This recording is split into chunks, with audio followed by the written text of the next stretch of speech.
কালকে রাত্রে জানো তো হঠাৎ করে ইচ্ছা হলো একটু মোচার তরকারি বানাবো। আমার হাজবেন্ড না খুব ভালোবাসে মোচার তরকারি খেতে। তো আমি জানো তো বিয়ের আগে মোচার তরকারি কখনো বানাইনি, বিয়ের পরেই ওর আবদারই বানাই আর কি। তো এবারই ফার্স্ট টাইম আমি মোচার তরকারি বানিয়েছিলাম। এই রেসিপিটা কিন্তু সম্পূর্ণ আমার নিজস্ব রেসিপি, মানে কোথাও দেখে বা কারোর থেকে দেখে বানানো নয়। তো তোমাদেরকে তো টেস্ট করাতে পারবো না, খেতে কিন্তু খুব ভালো হয়েছিল। তাই তোমাদের সাথে রেসিপিটাই শেয়ার করে নিলাম। প্রথমে মোচাগুলোকে বেছে কুচি কুচি করে কেটে একটুখানি হলুদ নুন জলে ভিজিয়ে রেখেছিলাম। তারপর প্রেশার কুকারে ওই 3টে মতন সিটি দিয়ে নিয়েছিলাম। তারপরে সর্ষের তেল গরম করে ওর মধ্যে 5 ফোড়ন দিয়েছিলাম।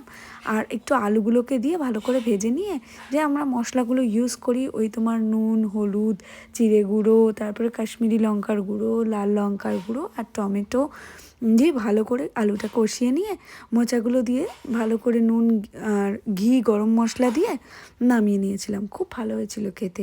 আর জানো তো তার সাথে বানিয়েছিলাম গাজরের হালুয়া। আসলে না আমাদের বোলপুরে খুব ভালো গরুর দুধ দেয়, অ্যাকচুয়ালি সব জায়গাতেই দেয়।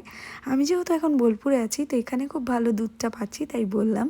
তো গাজরের হালুয়াটা যেভাবে বানায় সবাই, আমিও ওভাবেই বানিয়েছিলাম। ঘিতে প্রথমে গাজরগুলোকে ভেজে নিয়ে গাজরগুলো গ্রেট করে তারপর তার মধ্যে দুধ দিয়েছিলাম আর মিষ্টি দিয়ে ভালো করে নেড়ে না পায়েসের মতো করে নামিয়ে নিয়েছিলাম। গাজরের হালুয়া অনেকে আবার দেখেছি একটু শুকনো, কিন্তু আমি না এই গাজরের হালুয়াটা একটু ঝোলঝোলেটাই বেশি ভালোবাসি।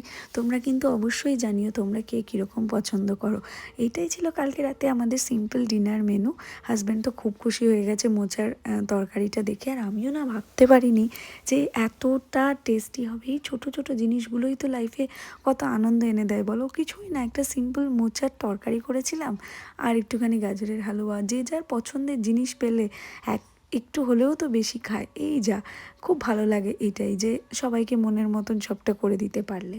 তো আমার রান্না বান্না কমপ্লিট হয়ে যাওয়ার পর আমরা খেয়ে তাড়াতাড়ি শুয়ে পড়েছিলাম, কারণ ঠাকুমার এবার বাড়ি ফিরে যাওয়ার পালা। মনটা তো একটু খারাপ ছিলই। তো চলো, গুড নাইট, সবাই খুব ভালো থেকো, টাটা।